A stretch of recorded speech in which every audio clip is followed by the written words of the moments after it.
What is going on, beautiful people? I hope and pray that you all are just doing incredibly well.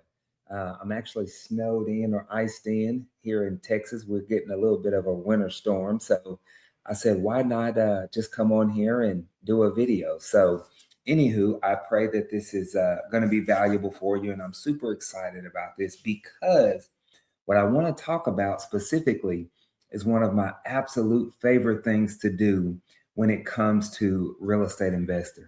And it's actually probably not what you're guessing.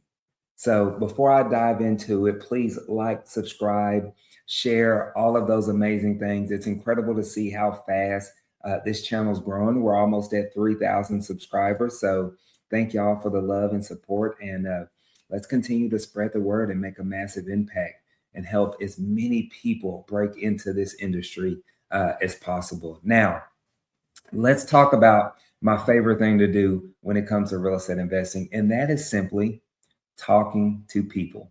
All right, hear me out. So many folks, when it comes to real estate investing, they are looking for the perfect script, the perfect system, the perfect data, the perfect platform, right? But at the end of the day, this business revolves around talking to people and having quality conversations. But here's the thing, so many of the gurus that you see on social media, YouTube, etc., are not talking about this. You know why? Because it's not sexy. All right. If I sit here and title this video communication training, nobody would be watching it. Okay. If I had a master class on communication, nobody would be there. There will be two people there, right? Nobody wants to hear that, but listen to me and listen to me well. The quality of your conversations is going to determine the quality of your life. I need you to focus on having quality conversations with your sellers. And listen, I get it. I was an introvert naturally by nature. I'm a quiet man. I typically keep to myself.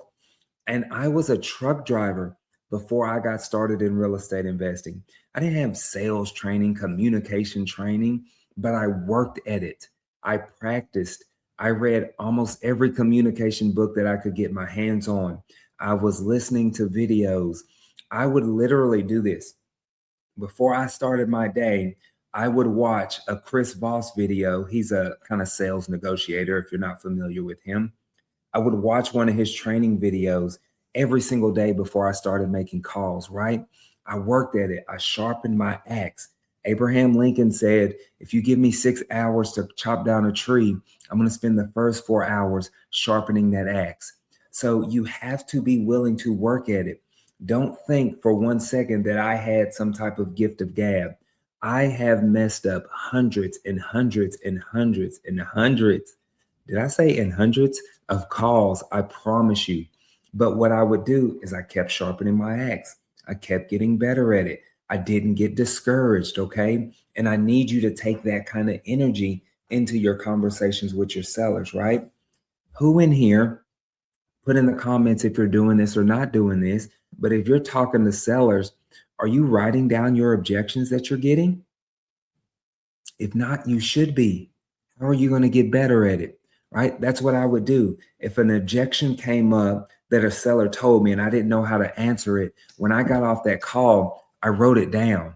And I still do that to this day. That's why I keep, let me get my notepad here. I keep a journal with me for me to write notes down all of the time as stuff comes up, right? So I want you to get in the habit of doing that, okay? Now, with me sharing all of that, I want to add in here 4 things that I get out of every single conversation with the seller. So I want to have quality conversations, but that conversation still needs to be going in the direction that I need it to go to. All right. So number 1, and I'll share this with you. Hold on. Number 1 here is I like to find their motivation or their why. Why are they looking to sell? So I might get on the phone with a seller and say, hey, Mr. Seller, would you be open to a cash offer on your property? And they say, yeah, Clifford, what's your offer, right? And then before I go any further, I'm going to say, well, let me ask you, Mr. Seller, what got you interested in selling? That is my why. That is me trying to figure out or ask them, what is their motivation? Am I making sense here? Because if they come back and they tell me, like, hey, Clifford, I'm only wanting to sell because you called me, right? And then I can say, hey, oh, so you're not actively looking to sell, right? That lets me know kind of where they are in their mindset. Now, they might say, well, yeah, we've been thinking about selling for a while and uh, really we're behind in payments, whatever they may say. It's going to give me some level of motivation here. And let me share this side nugget with you, this kind of little golden nugget. The only reason somebody will sell their house at 70% of their ARV is because they're going through a situation in their life. And by them selling that property provides a solution to the thing that they're going through. Hope that makes sense. All right. Now, the next thing is timeline. How soon are they wanting to sell? Are they facing foreclosure and we need to close in like a week? Or is this something where we have time? Is it 30 days, 60 days? Like where are they thinking timeline on how soon they need to sell? Because guess what? That affects the way that we move, right? Period. If we know, for an example of this would be, if I know that seller's facing foreclosure and we have like a week or two to close, well, normally I'm in all of Texas. So I do stuff in Dallas and Houston, San Antonio, etc. But my main title company that I use for all of my Texas closings, or majority of my Texas closings, is based out of Dallas, Texas, right? Well, if I get a property in Houston and they're facing foreclosure next week, well, now I need to change title companies because my Dallas County title company, that's going to be what they call an out of county search. Okay. And so now that's going to take them a little bit longer to get title commitment, right? It might take them 7 to 10 days versus if it's in county for them, it might take them 3 to 5 business days, right, to get title commitment. So I know that if I'm up against a time crunch, then I need to find a title company in Harris County and Houston County. All right. Now we know the motivation, we know the timeline. Now price point. So I ask a seller every single time, hey, Mr. Seller, do you have a ballpark or price range in mind that you're looking to get for the property? It doesn't have to be exact, just kind of a ballpark figure. I need to know that I can at least meet your price expectation, right? I'm trying to get a feel or a gauge for that person. We need to have some type of realistic expectations. If they're asking me for $1 million for a house that I know I should only be paying $200,000 for, I don't care how good you are. You're not finna talk anybody down $600,000, $700,000, $800,000, right? There needs to be some type of realistic price expectation. If they're asking 300K and I know that I need to be around 200 or 250, I could probably work with that. I'm pretty confident we might come to some agreement there. So I always try to get a price to see where they are. And then lastly, the fourth thing is property status. So what I mean by this is the house vacant? Is there owner occupied? Are there tenants in place, right? What's going on with that property? Because that affects the way that we move.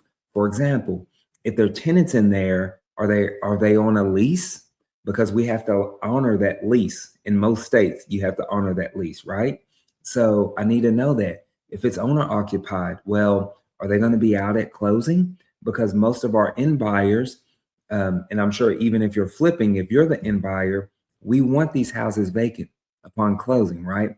I don't want to have to close on that property and then give them 6 months to still live in that house while I'm paying for my private money lender or my hard money lender, right? So we need to know the status of that. Now, these are the 4 things that you want to at least get out of every single conversation. There's no specific order that you need them in.